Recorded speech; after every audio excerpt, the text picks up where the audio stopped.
to Heather and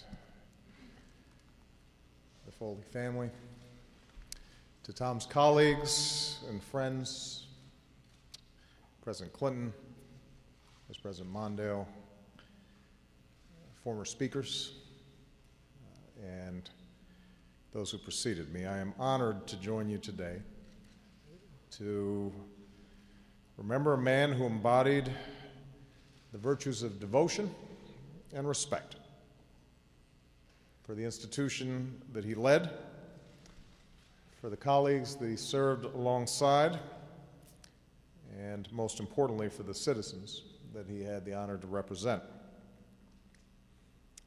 Now, unlike so many of you, I did not have the privilege of knowing Tom personally. I admired him from afar. But like millions of Americans, I benefit from his legacy.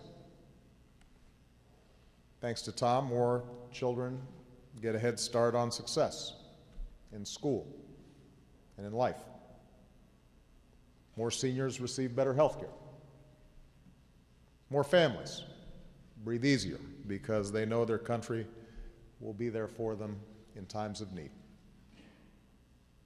And all of them, all of us, are indebted to that towering man from Spokane.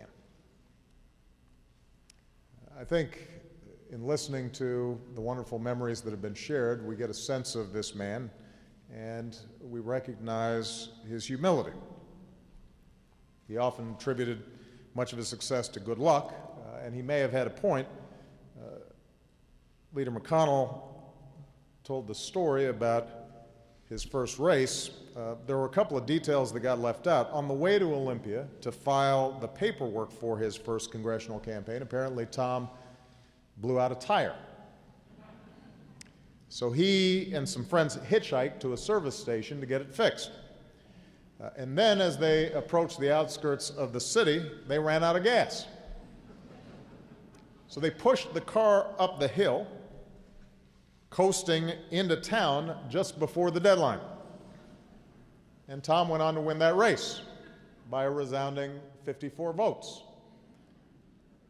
So there's no question that there may have been some luck of the Irish operating when it came to Tom Foley, as well as incredible stamina.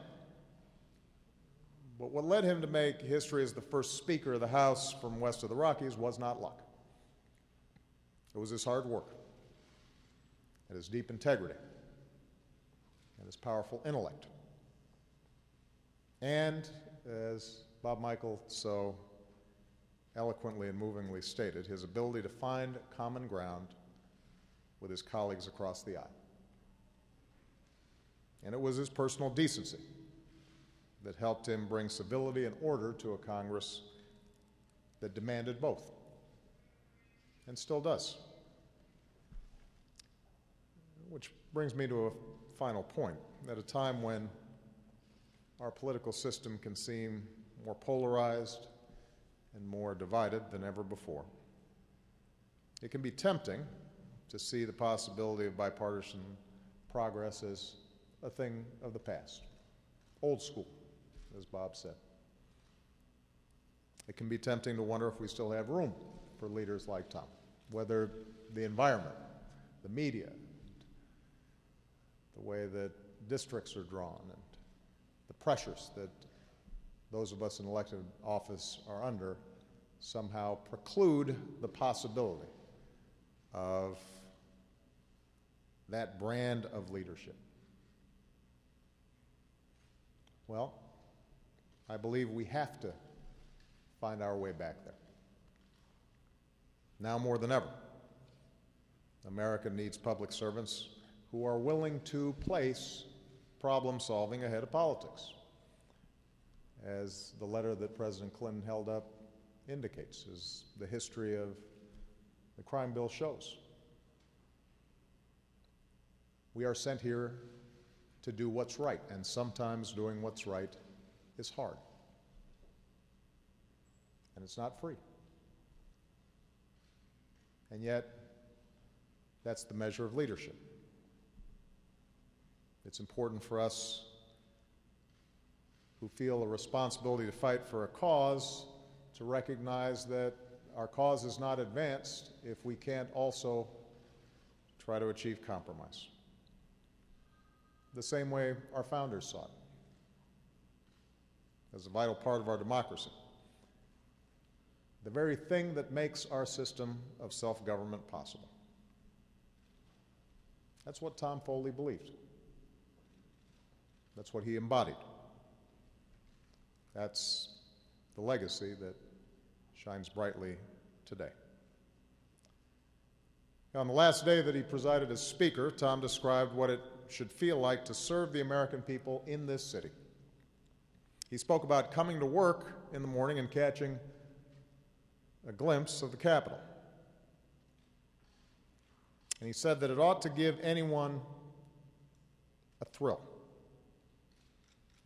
a sense not only of personal satisfaction, but very deep gratitude to our constituents for the honor of letting us represent them. And Tom never lost that sense of wonder. You know, it's interesting, as I read that passage, what he wrote, the first time I visited Capitol Hill, Tom Foley was Speaker. I was a very young man, and I was doing community work, and I remember seeing that Capitol and having that same sense of wonder. And I think now about Tom Foley being here, doing that work, and inspiring what might have ultimately led me to be interested in public service as well. When we're standing outside these magnificent buildings, we have that sense of wonder and that sense of hope. And sometimes, the longer you're here, the harder it is to hang on to that.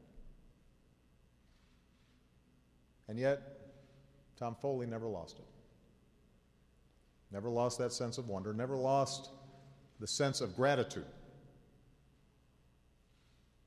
What a privilege he felt it was to serve. And he never forgot why he came here. On behalf of this nation and his state and the citizens that he loved and respected so much. And so as a country, we have to be grateful to him. And to Heather and to the people of the great state of Washington, thank you so much for sharing Tom with us. God bless Tom Foley. God bless the United States of America.